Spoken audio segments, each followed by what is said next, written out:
Hi guys, my name is Brooke and that is Pippa back there, and we travel full-time in my 1990 Coleman Newport Pop Up. Today we are actually going to be doing a Q&A video of all the questions you guys left me below my camper reveal video, and thank you guys so much for all the congratulations and just sharing in the excitement with me and Pippa on our upgrade. As you guys will be able to tell throughout this video, it is super windy here today, and we'll address that actually in one of the questions.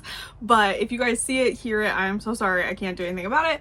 And this video just needs to get filmed. So we're just gonna have to deal with it because this is real life on the road. Again, I want to thank everybody for being so supportive of me and Pippa in this pop-up. A few of you guys were super negative, and I'm just going to address that from the top so we can just get it out of the way, since people don't usually watch the whole Q&A videos. But I'm no longer going to be addressing any kind of safety questions or anything like that, just because people like to fearmonger in the comments. It tends to spiral into threads of negativity. I just don't want that kind of stuff shared on my page.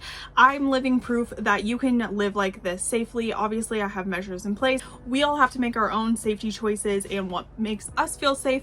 And if you do not feel safe living in a camper of any kind, a car, a tent, etc., that is your choice. I am not down to argue or convince people that the way I live is safe or unsafe anymore. And so I'm just not going to be addressing it at all. I'm sure there are plenty of other channels that can give you safety tips. I've given a lot of safety tips on this channel already. If you want to go back and watch those videos, my thoughts are still the same, but I'm not going to be addressing it any longer on this channel. So the first real question we have is about AC and heat. So I do have a heater in here, but I do not have any air conditioning, but I already travel with the weather. If you followed me for any time, I know that there are a lot of new people on this channel, but I do already travel with the weather and with elevation, and I talk about that at length with my other car videos. So you kind of have to think that if anything worked in the car, it's going to work about the same in the camper, because if anything, I actually have more airflow in the camper than I ever did in the car. So any kind of travel and travel pattern that I have with the weather is going to be about the same as that I did in the car. That also answers the question of, what do you do in winter? How are you going to handle the snow? I'm not going to handle the snow. So I'm going to be spending the third winter now that I've been on the road, probably in some of the same locations that are warmer in the winter, and so I don't have to actually deal with any of the snow. So that's just how I handle things, because I didn't want to be really in the snow in the car either. I do plan on doing a little more fall camping this winter instead of like I did last year. I do have plans to maybe head out more into the Midwest. I do have plans to take Pippa to her vet in Indiana, and I know I will have to stay at campgrounds and things like that, but I will be able to run my heater while I am staying there, and I have all the same, you know, kinds of things that I do to keep warm in the car that I can also do in here, just the same as you would if you were tent camping. That kind of leads us into wind and rain and what's my weather plan. So same thing as in the car, I track the weather literally all day long. It's my favorite thing to do. I actually found a new app lately. It's called Windy, and it just helps you track the direction and the wind speed and wind gust speed. So I just kind of keep an eye on everything, and I hope to be able to catch anything severe before it actually goes too far to where it's dangerous. But my ultimate weather plan for this specifically is to know in the back of my mind, if weather does get too severe, obviously Pippa's life and my life are the most important versus the camper. So what we would do is just get out of the camper and go sit in the car or drive or whatever is safest, but we would just get out of the camper and go sit in the car. If the camper collapses, if something happens, if something breaks, that's all fixable, but I am most worried about Pippa and I's safety at the end of the day, and I wouldn't compromise that for just trying to like wait out a storm. Things do happen. Severe storms pop up out of nowhere. We actually were in that situation the very first week that we were in this camper. If you guys went back and heard about the flood that went through Denver and that like 1 foot of hail that came through, we actually were in that storm, only we were a little bit north, and we were in Wyoming during the beginning of that storm, and it popped up in the middle of the night at like 3:45, 4 a.m. and it was hailing. It was a torrential downpour. There were flash floods, and Pippa and I just had to wait it out. We went in the car, we sat it out, and we came back and everything was fine. There were no leaks, nothing was wet in here other than from when I opened the door for Pippa and I to get out, and we had just went and sat in the car and then came back in after it had gone away and just went back to bed. That is kind of the plan. I'm not keeping anything in here that is more valuable than Pippa and I's life, and all of my actual valuables stay in the car anyways, so I don't have a problem leaving it behind. I did only pay $1,500 for this camper, not saying that I would just purposefully put the camper in danger, but at the end of the day, it is still just a material good and it can always be replaced. I'm always concerned more about Pippa and I's safety. Now with wind and rain, this canvas is waterproofed. The previous owner had already done a waterproofing treatment on it. It's just a spray. It's super easy. They showed me how to do it, but I don't need to do it again this season. I will probably do it again in the spring. It's just maintenance that you have to do on a camper, just like anything else. It's the same spray you would use on a tent if you were to go on a backpacking trip or something like that, if you didn't have a fully waterproof tent that you brought with you. And for wind, pop-ups are actually rated a lot higher for wind than you would realize. I did do a lot of research on that because I do like to camp in South Dakota, in Wyoming, and places like that where the winds can pick up really unexpectedly and really strong. This camper specifically is rated for 40-mile-per-hour wind gusts, so that is where they say is kind of the limit. And if you think about 40-mile-per-hour wind gusts, that's a lot to have to withstand. It just gets really loud in here, and obviously things kind of move around, but nothing's going to actually physically collapse. Like, nothing is actually going to like happen. It's just recommended that if you know you are going into more than 40-mile-per-hour winds, to go ahead and close the camper. And that's what I would do if it really came down to it, where I knew that I couldn't avoid it, I couldn't get out of it. I would just lower the roof and close the camper. A few people asked me about leaving the camper and leaving Pippa. I never have any plans to leave Pippa unattended in the camper. I don't think that is a safe option for either of us. I think Pippa would have a lot of anxiety, so our plan on doing grocery runs and laundry runs and errands and things like that is going to stay the same as it always has been. I never would leave Pippa in here unattended. I don't think that's safe. I don't think that's even something people should be doing in even regular RVs, especially in the summer when your power can short out, things can get hot too quickly, severe storms can pop up. If there was a propane leak, a fire, or something like that, I would not be here to help, and I wouldn't have anybody knowing that Pippa was in the camper, so I never have plans to leave her unattended. Leaving the camper behind though, I have done multiple times. I just have the hitch completely locked up. They make plenty of different hitch locks. I have two, and I just lock up the hitch and go about my day and do whatever. I make sure obviously none of my valuables are in here when I leave, because yes, it is basically a tent and I don't really have anything in here that people would want. If you want to steal my snacks out of my cooler or something like that, I guess somebody could if they really wanted to, but at the end of the day, it's not something that's important to me, and if it happens, it happens.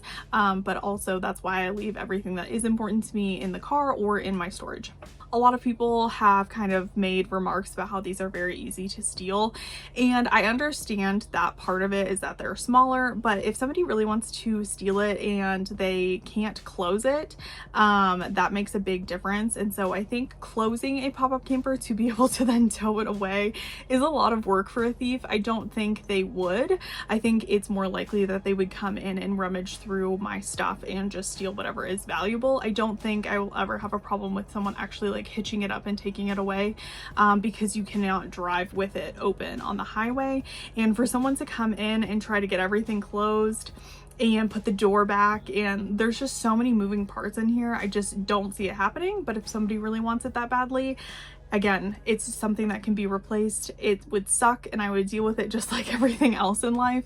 It's not a main worry of mine. I also did get a lot of questions or like concerns, I guess, that this would cause me to travel less. Again, I have discussed this in multiple other videos that I already do travel less. This is why I chose something like this as my upgrade. I think because I have a lot of new subscribers and a lot of new people following me now, which is amazing, people don't realize I have already completed my second full full year on the road. I'm starting on my third.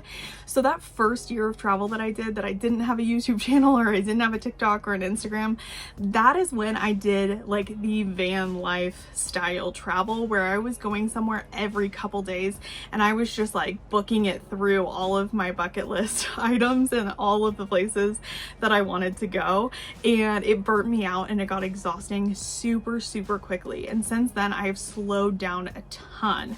I know you guys don't see it a lot because I do a lot of my videos as informational videos and not so much vlogs, and I do hope to vlog a lot more now that this is a different style of camping. But I usually stay in an area 2 or 3 weeks at a time. I don't move around very quickly. I do get more comments on TikTok of people that catch it that I do have a lot of like the same background a lot of the time, and it is because I do stay places for a considerable amount of time. So for something like this, I did see comments about how much of a pain it is to pop up and down and this and that, but when you're only doing it 2 or 3 times a month, it's really not that hard to justify the extra space that I have.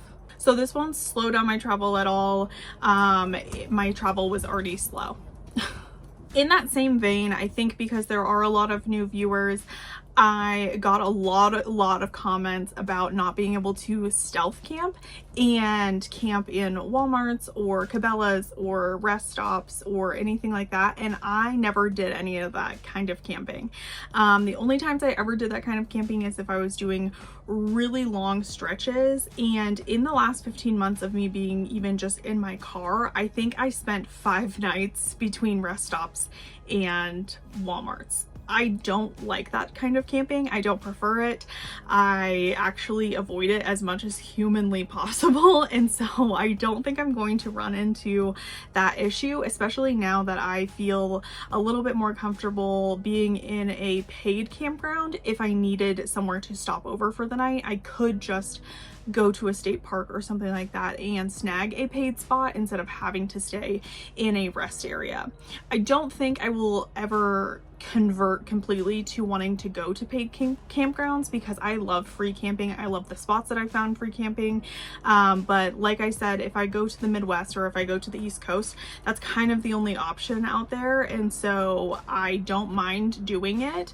But I don't like having my neighbor being, you know, 2 feet outside of my door either, especially now that I've been spoiled boondocking this whole time. And so if you go back and look at my channel, I have plenty of information on how to boondock, how I find my campsites, all of that stuff. So if you guys want to check that out. I also got the question of how long it takes to set up and take down, and I don't really have a good answer on that yet because I've really only traveled with it 2 or 3 times at this point, setting it fully up, taking it fully down, setting it fully up, and taking it fully down.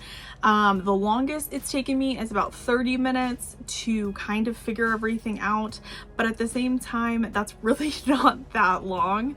I think the longest part is making sure you're finding a spot that's level and making sure that you're not going to be sleeping at a right angle for the next 2 weeks. And so those parts take much longer than the actual cranking up the roof and sliding out the beds. So it really doesn't take that long. It is a little bit more labor intensive, but at the end of the day, it's, again, I'm setting it up to keep it set up for at least a week. And so the trade-off of having more space and a bigger bed and a bigger working space and more room for me and Pippa is much more valuable to me than the time I spend taking it down and putting it back up. And one person did ask like what in here I wish I had, but I don't. And as of right now, I pretty much feel like I have the perfect setup for what I want. The only thing that I wish I had done already, I guess, is have my car completely organized and have my solar panels mounted to the roof instead of being outside. But it is working well for me to be able to move them around because throughout the summer, I am trying to actively obviously park in more in the shade. And so come fall and winter, I probably will mount my solar panels and things to the roof so I don't have to go out and maintenance them all day. But at the end of the day, I have kind of the perfect setup. I don't really wish for much more of an upgrade. This has been great for Pippa and I, and I'm just really excited to be in here. I know a lot of people are really excited with me, and to the handful of people who aren't excited for me, that's okay. You can always go and watch a different channel. But at the end of the day, I have been really needing this upgrade. I've been so much happier, so much more relaxed, and have felt a lot more at ease since I've been in the camper, and that is all I've really wanted. So I hope this answered some of your most pressing questions. If you have more, leave them below. But like I said, I'm not going to be answering any safety questions, but anything other than that, you can feel free to leave them below, and I will see you guys on the next one. Bye.